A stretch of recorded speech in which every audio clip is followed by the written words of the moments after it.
A great battle. The most beautiful battle you've ever seen. Nobody's ever seen anything like it. Hello everybody, Dad Bod to Bad Dad here, and welcome back to my channel. If you joined me yesterday and watched Losing the Last 20 Pounds, my series where I'm trying to literally lose the last 20 pounds so I can hit a natural bodybuilding stage and get that loose skin consultation so I can finally have the body of my dreams and see all my results, then you know this past week was a catastrophe, gaining 4.5 pounds. But what did I tell you guys on the video? I do have excuses for myself. As a former fat person, we create excuses for ourselves, and it all comes back down to the fact that I had a heavy meal last night, and all those carbs and the meat and everything at Texas Roadhouse that I had, not good.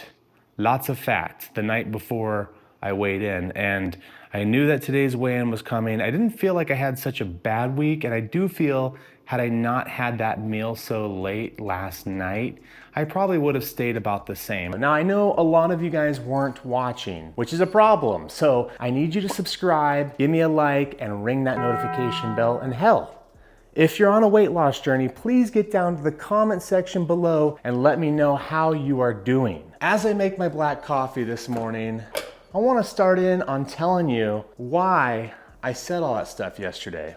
So as mentioned in the video, I did eat at Texas Roadhouse the night before weigh-in.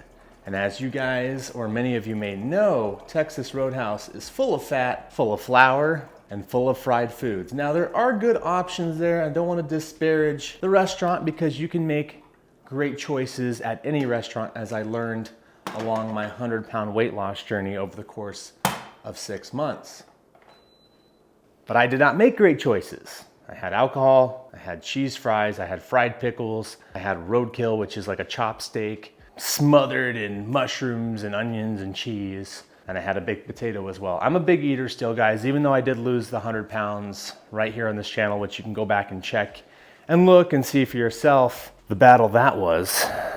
A great battle. The most beautiful battle you've ever seen. Nobody's ever seen anything like it. You'll see that I struggle with food, just like any of the rest of us. I did have a disordered eating mindset as a child, which I didn't solve until the age of 29 years old. And it's still a constant battle almost 4 years later. Not going back to being obese. I do bounce back and forth, and that's one of the things I talk about with my weight loss tips, is to be allowing and to be flexible. And that's why my new goal is to weigh anywhere from 205 to 215, with my prime goal of being 210. I just like the number at the time.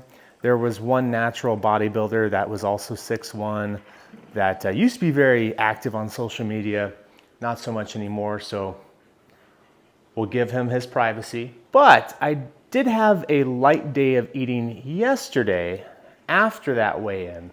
Now I still had what I wanted, Panda Express, but then later in the evening, I just wasn't all that hungry. So I ended up making yesterday like a 1 meal a day, or OMAD if you're familiar, intermittent fasting day. Not on purpose, just listening to my body as I talk about, and I know that's a completely foreign concept to a lot of obese people, because listening to my body before would have said, you know, go to Outback Steakhouse and get that cheese fry and bloomin' onion and wings and steak, and literally the amount of food rivaled the people on my 600-pound life. I was almost 350 pounds before now, guys. Long story short, this morning I woke up feeling really light, and I'm like, you know, it might be good just to weigh in for my mental health. I usually only weigh in once per week on the show, on the Monday show. I figured, you know what the hell?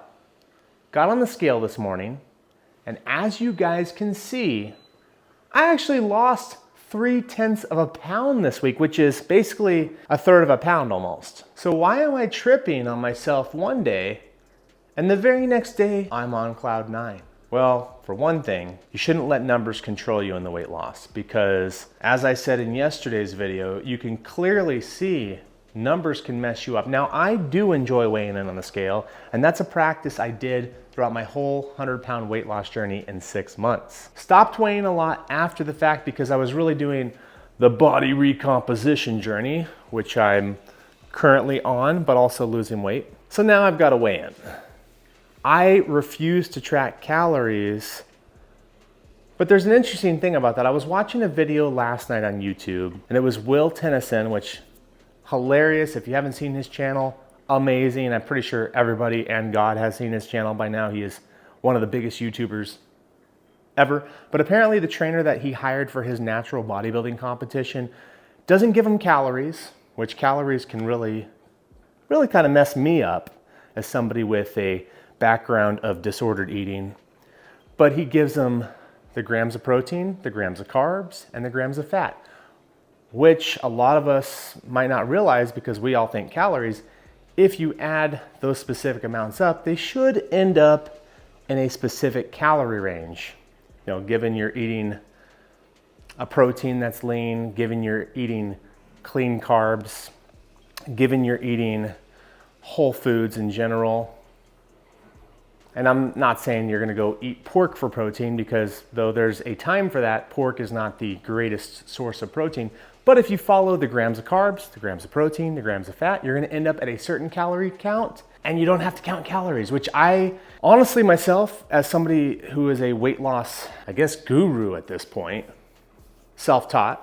Well, I mean, I did have my, bouts with Weight Watchers as a kid, and you can go back and see my weight loss drug experience. Never GLP-1, but Phentermine and Topamax. I had never really realized you didn't have to count calories to get to a certain calorie count. Now, I knew about the macronutrients, but I didn't even connect the two, thinking, oh, well, that's what I can count and get to there. So on this channel, I might get to counting the macronutrients. I just don't know at this point because I'm still losing weight. I had a first 4 rough couple of weeks on yesterday's series of losing the last 20 pounds, but now I seem to be on a roll. Went on vacation, not last week, but 2 weeks ago, and lost weight then. And I really thought yesterday was the bounce back from all of that, but I just want you guys to know, stay positive. Don't be too hard on yourself. No stress, guys. You got to take the stress out of weight loss. And, if you need to pet your kitty to take that stress away, pet your kitty. Hi, Carl. Mew. Hi. Well, I'm going to go ahead, get my daughter to school, have some black coffee. But I just wanted to chime in today and tell you guys, take the stress out of weight loss. This is a huge lesson to you. I put the scale proof on this video so you could see 1 day difference, going from gaining 4.5 pounds to losing 0.3 of a pound. And with your goal being a half a pound a week and maintaining the lean mass or maintaining the muscle while we lose this last 20 to 30 pounds is everything. So I'm not mad at a 0.3 of a pound weight loss. You guys, thank you so much for always joining me. If this video helped you out mentally in any way, please hit the subscribe button, ring that notification bell, and comment. I answer all of my comments. I absolutely love having you guys here. We'll see you in the next one.